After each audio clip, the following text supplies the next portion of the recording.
বিসমিল্লাহির রহমানির রহিম আলহামদুলিল্লাহি রাব্বিল আলামিন ওয়াসসালাতু ওয়াসসালামু আলা সাইয়্যিদিল মুরসালিন আম্মা বাদ। জাগো নিউজের বিশেষ আয়োজন জাগো ইসলামের আজকের পর্বে আপনাদেরকে স্বাগত জানাচ্ছি। আমি ওমর ফারুক ফেরদৌস। আজকে আমাদের আলোচনার বিষয় হলো ইসলামে আত্মীয়তার সম্পর্ক রক্ষার গুরুত্ব। আত্মীয়তার সম্পর্ক রক্ষা মানে হলো যে রক্ত এবং বৈবাহিক সূত্রে বা দুধের সূত্রে যাদের সাথে আমাদের একটা সম্পর্ক আছে, যেমন আমাদের রক্ত সম্পর্কীয় আত্মীয়স্বজন মানে আমাদের বাবা মা ভাই বোন চাচা ফুফু খালা সহ যারা আমাদের মায়ের দিক থেকে বা বাবার দিক থেকে রক্ত সম্পর্কীয় আত্মীয়। আর বৈবাহিক সূত্রে যেমন আমাদের স্ত্রী শ্বশুর শাশুড়ি, তারপর আমাদের শ্বশুর বাড়ির অনেক আত্মীয়স্বজন আছে, তারাও আমাদের বৈবাহিক সূত্রে আত্মীয়। আর আরেকটা হলো দুধের সম্পর্ক, যেটা ছোটবেলায় যদি কেউ কারো দুধ পান করে সে তার দুধ মা হয়, তার সন্তানরা তার দুধ ভাই বোন হয়, এইভাবে একটা দুধের সম্পর্ক হয়। তো এই দুধের সম্পর্কে বৈবাহিক সম্পর্কে বা রক্ত সম্পর্কে যাদের সাথে আমাদের আত্মীয়তা আছে তাদের খোঁজ খবর রাখা, তাদের সাথে সদাচরণ করা, বিপদ আপদে তাদের পাশে দাঁড়ানো, সামর্থ্য অনুযায়ী সাহায্য করা, এটা হলো আত্মীয়তার সম্পর্ক রক্ষা। ইসলামে এই ব্যাপারটাকে অত্যন্ত গুরুত্ব দেওয়া হয়। আর যাদের প্রতি আমাদের ওয়াজিব কর্তব্য আছে সেটা পালন করাটাও আত্মীয়তার সম্পর্ক রক্ষার মধ্যে পড়ে। যেমন বাবা মার প্রতি আমাদের যে কর্তব্য আছে, স্ত্রীর প্রতি আমাদের যে ভরণ পোষণ বা অন্যান্য যে কর্তব্য আছে এগুলো রক্ষা করা, সন্তানদের প্রতি যে কর্তব্য আছে এটা রক্ষা করাটাও আত্মীয়তার সম্পর্ক রক্ষার মধ্যে পড়ে। এই বিষয়ে কোরআনের অনেকগুলো আয়াত আছে, অনেকগুলো হাদিস আছে। আমরা এখানে কিছু কোরআনের আয়াত উল্লেখ করছি যেগুলো থেকে আমাদের সামনে স্পষ্ট হয় যে আত্মীয়তার সম্পর্ক রক্ষা করাটাকে আসলে কতটা গুরুত্ব দেওয়া হয়। আত্মীয়তার সম্পর্ক রক্ষাকে কোরআনে মুসলমানদের একটা মৌলিক বৈশিষ্ট্য হিসাবে সামনে আনা হয়েছে। আল্লাহ বলেন, ওয়াল্লাযীনা ইয়াসিলুনা মা আমারাল্লাহু বিহি আন ইউসালা, মানে যারা ওই সম্পর্ক রক্ষা করে যেই সম্পর্ক রক্ষা করার নির্দেশ আল্লাহ দিয়েছেন। এটা কোরআনের মুমিনদের বৈশিষ্ট্য বর্ণনা করতে গিয়ে আল্লাহ বলেন যে ওই সম্পর্কটা রক্ষা করে যেই সম্পর্ক রক্ষা করার নির্দেশ আল্লাহ দিয়েছেন। আর আত্মীয়তার সম্পর্ক ছিন্ন করাকে কোরআনে পাপাচারীদের বৈশিষ্ট্য হিসাবে উল্লেখ করা হয়েছে। কোরআনে আল্লাহ তাআলা আত্মীয়তার সম্পর্ক ছিন্নকারীদের তার শাস্তি ব্যাপারে সাবধান করছেন এবং বলছেন যে যারা আল্লাহ যেই সম্পর্ক রক্ষা করার নির্দেশ দিয়েছেন সেটা যারা ছিন্ন করে তারা হলো ক্ষতিগ্রস্ত, মানে তারা দুনিয়াতেও শাস্তির সম্মুখীন হবে, আখিরাতেও তারা শাস্তির সম্মুখীন হবে। কোরআনের আরেকটি আয়াতে আত্মীয়তার সম্পর্ক ছিন্নকারীদের অভিশপ্ত বলা হয়েছে যারা আত্মীয়তার সম্পর্ক ছিন্ন করে তাদের উপর আল্লাহর লানত হয়। আল্লাযীনা লানাহুমুল্লাহু ফাআসাম্মাহুম ওয়া আমা আবসারাহুম, মানে যাদেরকে আল্লাহ লানত করেন তাদের একটা বৈশিষ্ট্য হলো তারা আত্মীয়তার সম্পর্ক ছিন্ন করে।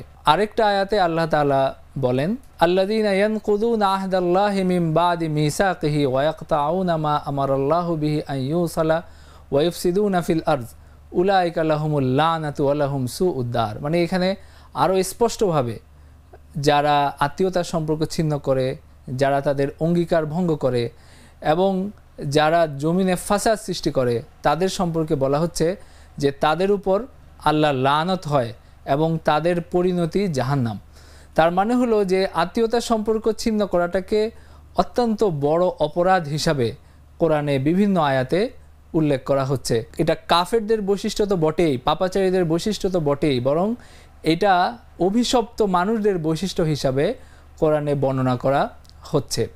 এই আয়াতগুলো থেকে আমাদের সামনে স্পষ্ট হয় যে আত্মীয়তার সম্পর্ক রক্ষা করাটা আসলে কত জরুরি।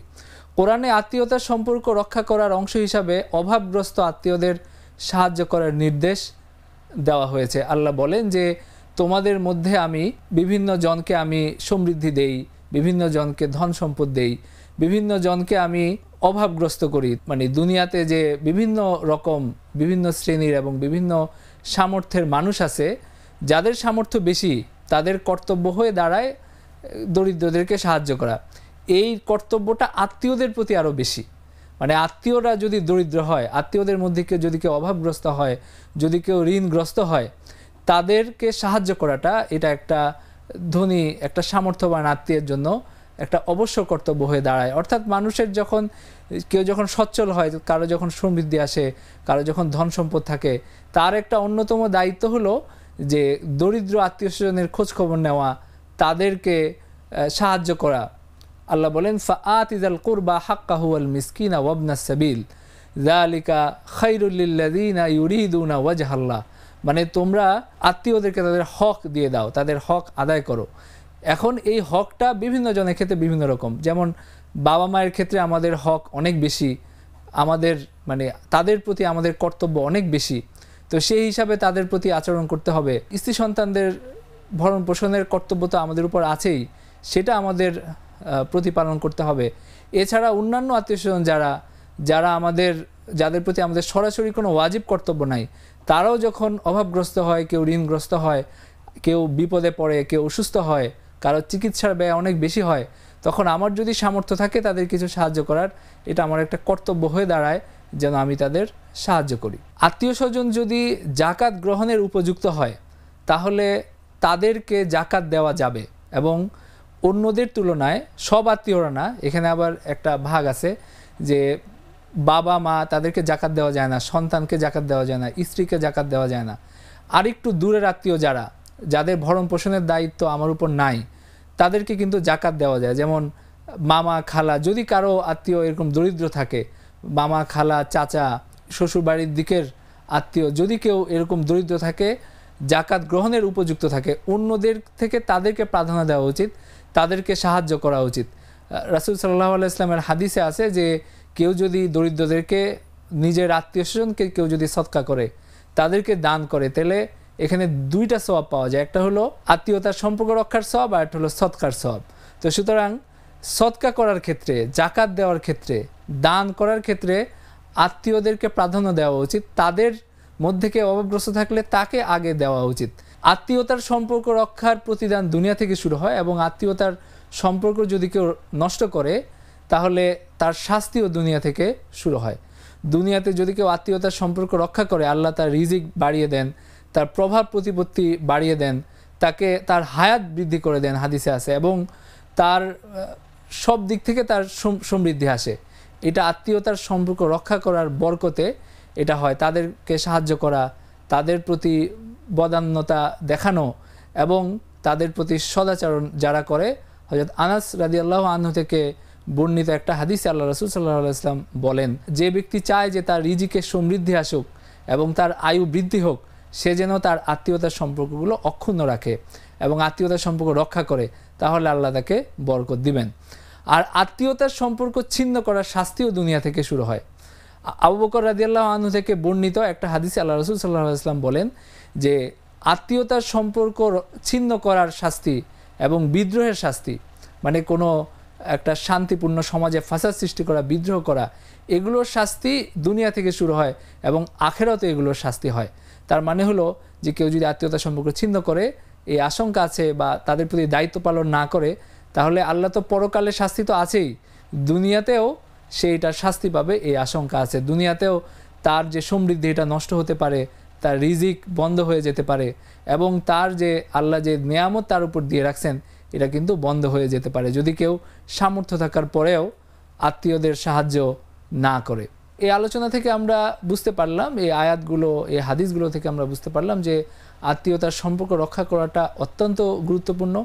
আমরা যেন আমাদের আত্মীয়দের প্রতি আমাদের কর্তব্যগুলো পালন করি এবং তাদের বিপদ আপদে যথাসাধ্য সাহায্য করি, তাদের পাশে দাঁড়াই, তাদের নিয়মিত খোঁজখবর রাখি। কে অসুস্থ হলে তাকে একটু দেখতে যাই এবং তার একটু খোঁজ খবর নেই, তার মুখে হাসি মুখে দুইটা কথা বলি। এই সব কিছুই আসলে সম্পর্ক রক্ষার মধ্যে পড়ে, এবং এই সব কিছুই আল্লাহর নির্দেশ, আল্লাহ রাসূলের নির্দেশ এবং ইসলামের শিক্ষা। জাগো নিউজের বিশেষ আয়োজন জাগো ইসলামের আজকের পর্ব এখানেই শেষ করছি। ও আখিরু দাওয়ানা আনিল হামদুলিল্লাহি রাব্বিল আলামিন।